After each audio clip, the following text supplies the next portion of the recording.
नमस्कार, हमारे इस प्रोग्राम में आपका बहुत बहुत स्वागत है। जैसा कि आप जानते हैं कि कश्मीर एक ऐसा मुद्दा है जो देश के लिए बड़ा ही ज्वलनशील है। इस बारे में बातचीत करने के लिए हमारे साथ आज मौजूद हैं बीएल शर्मा प्रेम, जो कि पूर्व सांसद हैं और विश्व हिंदू परिषद के वरिष्ठ सलाहकार भी हैं। शर्मा जी, आपका बहुत बहुत स्वागत है। कश्मीर एक ऐसा मुद्दा है जो पूरे देश में इस वक्त सबसे बड़ा मुद्दा है और चर्चा का विषय ये सालों से रहा है, लेकिन आज तक कोई हल नहीं निकल पाया। क्या है ये मुद्दा, कब से ये सामने आया, आपसे जानना चाहेंगे इस बारे में। ये मुद्दा आया 14 अगस्त 1947 रात्रि 12 बजे से, जब देश खंडित हुआ। और उस समय हिंदुस्तान की सभी रियासतें के लिए सरदार पटेल जी ने कहा कि तुमको कहां जाना है, क्या करना है। सब ने कहा कि हमको हिंदुस्तान के साथ रहना है, लेकिन किसी कारण से नहीं। वहां एक शेख अब्दुल्ला थे जो पंडित नेहरू के खास मित्रों में से थे, और उनको अंदर से कह दिया कि तुम अपने आप स्टेट अलग मांग लो। जब हरि सिंह जी ने उसका विरोध किया तो कठुआ नाम का स्थान है, शुरू में ही पठानकोट के बाद, वहां पर रोक लिया गया। किसको? नेहरू को, कि हम नहीं जाने देंगे। तब से दुश्मनी नेहरू जी की बढ़ गई और यहां से मामला विवाद शुरू हो गया। हरि सिंह जी चाहते थे हम स्वतंत्र रहें, लेकिन राष्ट्रीय स्वयंसेवक संघ के सरसंघ चालक परम पूजनीय गुरु जी स्वयं वहां गए। उन्होंने कहा कि नहीं, ये गलती मत करना, कश्मीर हमारा माथा है, हम लुटा देंगे जवानी, एक क्या लाखों यहीं पर, हम चढ़ा देंगे सुमन देश की नववेदिका पर, जग उठेंगी हड्डियां सोई पड़ी चित्तौड़ रग में, पर ना मां की मांग का सिंदूर लुटने पाएगा। ये कश्मीर हमारी मां का सिंदूर है, ये झुक नहीं सकता किसी भी कीमत पर। और हरि सिंह जी ने अल्टीमेटली सरदार पटेल के सामने लिख करके दे दिया कि हम एक्सेशन करते हैं। उधर से कबायलियों ने हमला कर दिया 1948 के अंदर।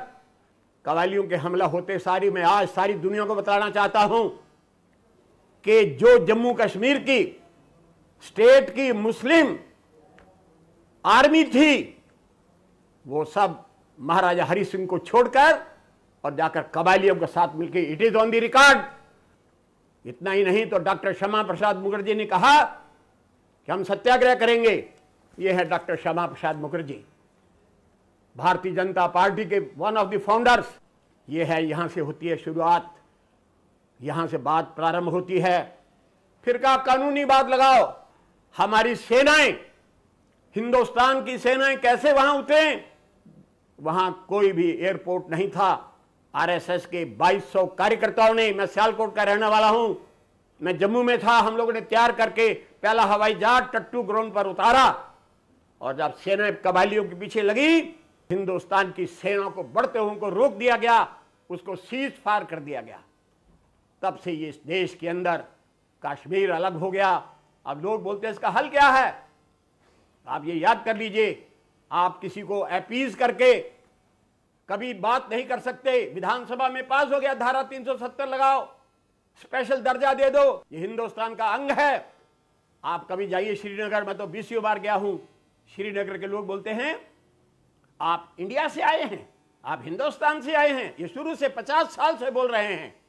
और लोग कहते हैं इसका हल क्या है? बिल्कुल ठीक अभी कहा है जनरल चौधरी ने, मैं उनसे सहमत हूं। उनका कहना है राष्ट्रपति शासन कर दो, तब गाड़ी लाइन पर आ जाएगी। आर्मी के किसी प्रकार के वहां से विड्रॉ करने का प्रश्न ही नहीं होता। मेरा यह मानना है, न गजल से चलती है, न दोहे से चलती है, ये कार्य सल्तनत चलती है तो लोहे से चलती है। अगर हिंदुस्तान को अपना, कश्मीर हमारा अंग है, अटूट अंग है। ये विधान अपने, इसमें लोकसभा के अंदर प्रस्ताव पारित है, उसको एवर्ट करके देखो। मेरा ये कहना है कि ये हिंदुस्तान का अंग है। हिंदुस्तान का बच्चा बच्चा कट मरेगा। पाकिस्तान पीछे शह दे रहा है, ये पत्थर मरवाए जा रहे हैं। हमारे सीआरपी बॉर्डर सिक्योरिटी फोर्स के लोगों के हाथ बांधे हुए हैं। अगर कोई गोली भी चला देता है, उसका कोर्ट मार्शल होता है। मुझे खतरा है, मुझे भय है। अभी तो ऊपर तक जाने की बात है, हमारा हिस्सा बाकी बहुत बचा हुआ है, जिसको आप गुलाम कश्मीर कहते हो, पीओके बोलते हैं अंग्रेजी के अंदर, पाकिस्तान ऑक्युपाइड कश्मीर। भिम्बर का इलाका हमारा है। मेरे से सच पूछिए, तो अगर जीते रहे तो एक बार 62 जिले जो पाकिस्तान की भी जेल में हैं, 218 जो हमारे गुरुद्वारे मंदिर हैं, उनको भी वापस लेंगे, तब जाकर के हमको चैन आएगा। कश्मीर की समस्या हल होगी ही होगी, इसका प्रश्न ही no, there should be no compromise with all these persons. Sharma ji, क्या लगता है कि वहां पर जो सेना तैनात है, बीएसएफ हो या सीआरपीएफ हो या भारतीय सेना के जो वहां पे जवान है, क्या उसकी पावर जो है, उसकी ताकत के जो दायरे हैं वो बढ़ाने चाहिए? बढ़ाने चाहिए। अपने को कंट्री फर्स्ट, एवरीथिंग कम लास्ट, देश से बढ़कर के परमात्मा भी नहीं है। एक बात और कि जो कश्मीर का ये ज्वलनशील मुद्दा है, ये इतना बड़ा मुद्दा है। पाकिस्तान कहता है कि कश्मीर पाकिस्तान का हिस्सा है और भारत कहता है पाकिस्तान का नहीं, ये कश्मीर भारत का हिस्सा है। तो आखिर अब तक इस पर सुलह क्यों नहीं हो पाई? क्या कारण रहे, क्या परिस्थितियां रही? वो गलत नीतियां रही हैं सरकार की। हम शुरू से ही उनके सामने झुकते रहे हैं। जब कश्मीरी पंडित वहां से निकल के आए थे, उसी वक्त झंडा गाड़ देते, कमेराम सभी कश्मीरी पंडित वापस जाएंगे।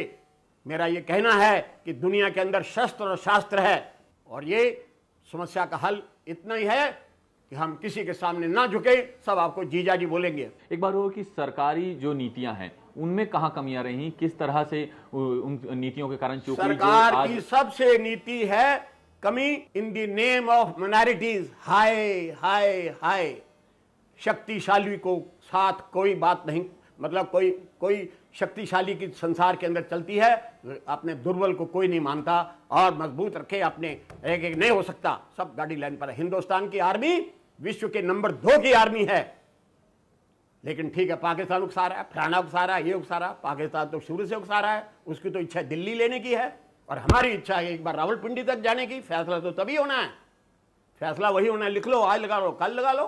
तो चलिए, शर्मा जी से बातचीत हमारी इस मुद्दे पर जारी रहेगी। जल्द लौटते हैं छोटे से ब्रेक के बाद।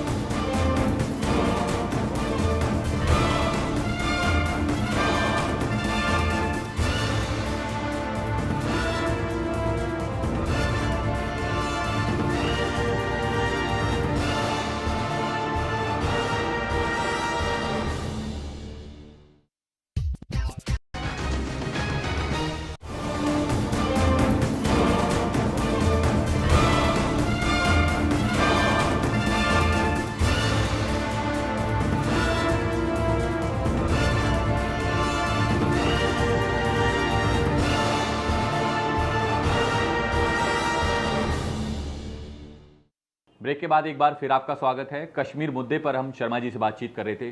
शर्मा जी, असल में जो ये मुद्दा है, इसका हल क्या है?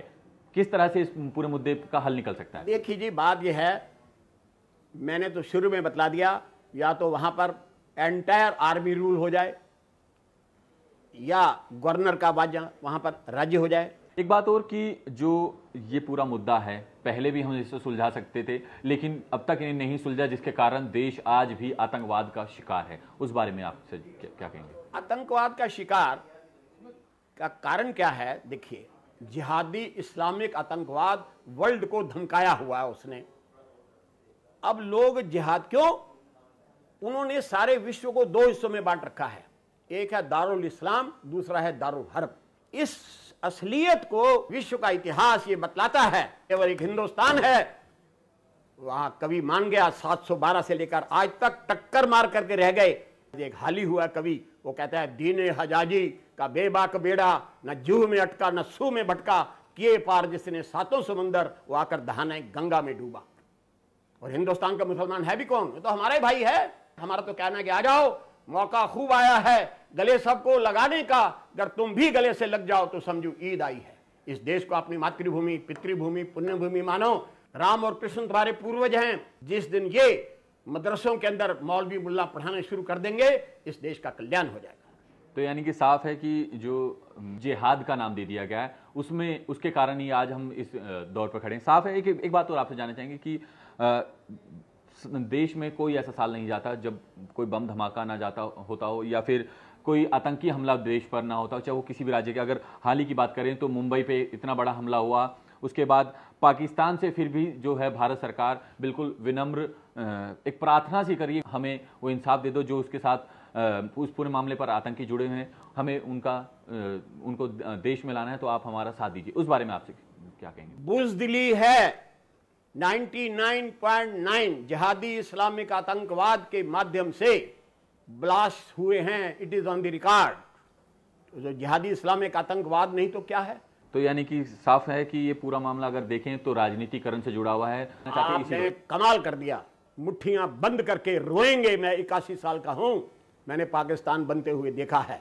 एक बात और कि देश जो आतंकवाद का शिकार होता है, मामला सिर्फ एक ही है, कश्मीर चाहिए पाकिस्तान को। इसके अलावा अगर उसकी उम्मीदें तो बहुत सारी हैं, लेकिन कश्मीर इस वक्त सबसे अहम मुद्दा है और पाकिस्तान को चाहिए कि कश्मीर उसके पास आ जाए और जिसके बाद ये आतंकवाद, क्योंकि पाकिस्तान हर बार आतंकी हमला होता है देश पर और कहता है कि पूरे संसार के सामने, पूरे विश्व के सामने कहता है, यूएनओ के सामने कहता है कि हम पूरी तरह से आतंकवाद का विरोध करते हैं। लेकिन अगर हकीकत देखें, जितने भी हमले हुए वो सारे के सारे उसमें कि कहीं आईएसआई का हाथ है, कहीं पाकिस्तानी सेना का हाथ है, कहीं पाकिस्तान सरकार उसमें किसी ना किसी रूप में इन्वॉल्व है। तो उस समस्या का हल क्या है? किस तरह से भारत सरकार उस समस्या से निपट सकती है ताकि जो बेकसूर लोग हैं, देश में रह रहे हैं, उनकी जान ना जाए?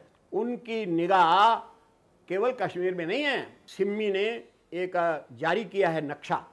उन्होंने कॉरिडोर शुरू किया है श्रीनगर से लेकर के आसाम तक, और आसाम से बंगाल, मैंने पूर्वी बंगाल जिसको बांग्लादेश आप बोलते हैं, और वहाँ इंस्ट्रक्शंस हैं कि मैक्सिमम वहाँ पर जो मेजॉरिटी लोग हैं वहाँ से निकालो, माइनॉरिटीज जो है माइनॉरिटीज को निकालो, मेजॉरिटी आप लोग वहाँ पर आकर तो वो कॉरिडोर, आज मेरे पास वो नक्शा नहीं है, मैं आपको दिखाता। I have circulated to the press. उसकी निगाह तो सारे हिंदुस्तान पर है। आपने भी कई बार लोकसभा के, जब आप सदस्य रहे लोकसभा में, आपने भी इस मुद्दे को लेकर काफी बार आवाज उठाई, लेकिन वो आवाज हर बारी दबा दी गई। उसके क्या कारण? बात यह है, मंजिल मिले ना मिले मुझे इसका गम नहीं। मंजिल की जुस्तजू में मेरा कारवा तो है। हम अपनी आवाज को आज तक हमने रोके नहीं। 81 साल की हमारी उम्र है और अंत तक इस बात को हम कहते रहेंगे, कहते आए हैं, कहते चले जाएंगे। तो चलिए, यानी कि साफ है कि आज सरकार की कुछ ढिलाई है जिसके कारण आज हम इस मोड़ पकड़े हैं। फिलहाल इस प्रोग्राम में इतना ही। मुझे दीजिए इजाजत। नमस्कार।